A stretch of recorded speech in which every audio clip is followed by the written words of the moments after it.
Assalamualaikum warahmatullahi wabarakatuh. Perkenalkan, nama saya Najarudin Fahreji dari Fakultas Ekonomi Prodi Manajemen 1 kelas D. Di sini saya ingin memaparkan tentang ketika bisnis fisik ditinggalkan. Slide yang pertama, Blockbuster di puncak sebelum tahun 2000. Yang pertama, dominasi retail. Pada masa jayanya, Blockbuster memiliki ribuan toko penyewaan video yang tersebar di seluruh dunia.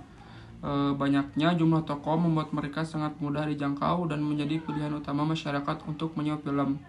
Yang kedua, model bisnis. Blockbuster menghasilkan keuntungan besar dari penyewaan film fisik seperti VHS dan DVD. Selain itu, mereka juga memperoleh pendapatan signifikan dari denda keterlambatan yang pada saat itu menjadi bagian penting dari profit mereka. Yang ketiga, posisi pasar. Dengan jumlah toko yang sangat luas dan jaringan distribusi besar, Blockbuster nyaris tidak memiliki pesaing serius. Mereka memegang posisi sebagai pemimpin pasar dan dianggap besar sebagai raksasa industri penyewaan video. Lanjut ke slide yang kedua, yaitu arogansi dan kelambanan. Yang pertama yaitu meremehkan Netflix.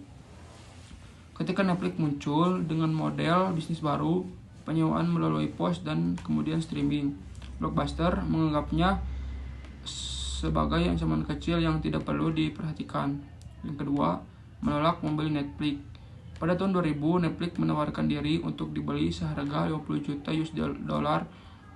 Blockbuster menolak karena percaya Netflix tidak akan berkembang besar. Keputusan ini kemudian menjadi salah satu kesalahan terbesar mereka.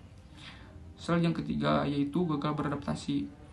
Yang pertama, fokus fisik. Blockbuster tetap berpegang pada model bisnis toko fisik dan penyewaan DVD. Mereka tidak melihat bahwa preferensi konsumen mulai berubah ke arah layanan digital yang lebih praktis. Yang kedua, transisi digital terlambat. Netflix dengan cepat masuk ke layanan streaming digital, sementara Blockbuster terlambat mengikuti. Ketika mereka mencoba masuk ke streaming, Netflix sudah jauh lebih matang dalam teknologi dan pasar. Slide yang keempat yaitu konsekuensi fatal. Yang pertama, erosi pendapatan. Pendapatan utama Blockbuster dari denda keterlambatan film hilang setelah munculnya layanan streaming yang tidak memiliki denda. Ini membuat aliran pendapatan mereka turun drastis. Dan yang kedua, reaksi terlambat. Blockbuster meluncurkan layanan streaming mereka sendiri, Blockbuster Total Access, tetapi sudah terlambat. Konsumen sudah beralih ke Netflix. Yang ketiga, akhir tragis bangkrut. Di tengah penurunan pendapatan, tingginya biaya operasional ribuan toko dan kompetisi yang ketat, Blockbuster akhirnya menyatakan bangkrut pada tahun 2010. Lanjut ke slide yang kelima, itu pelajaran utama atau inovasi disrupsi. Yang pertama, jangan meremehkan inovasi kecil.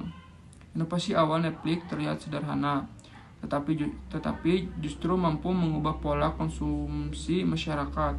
Hal kecil dapat menjadi pemicu disrupsi besar. Yang kedua, disrupsi bisa matang dari mana saja. Perusahaan kecil seperti Netflix bisa menjadi ancaman serius bila membawa ide baru yang lebih relevan dengan kebutuhan konsumen. Slide yang keenam, pelajaran utama kepemimpinan berpandangan jauh. Yang pertama, pentingnya visi jangka panjang. Pemimpin harus mampu melihat tren masa depan, bukan hanya fokus pada keuntungan jangka pendek.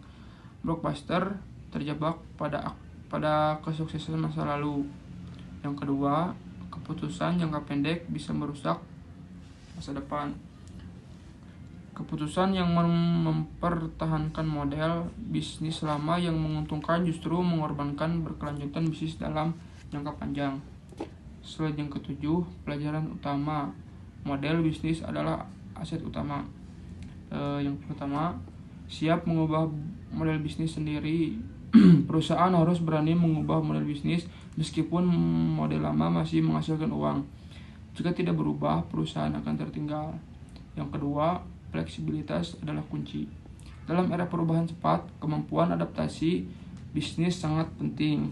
Blockbuster gagal karena tidak fleksibel menghadapi transformasi digital. Yang ke-8, masa depan bisnis.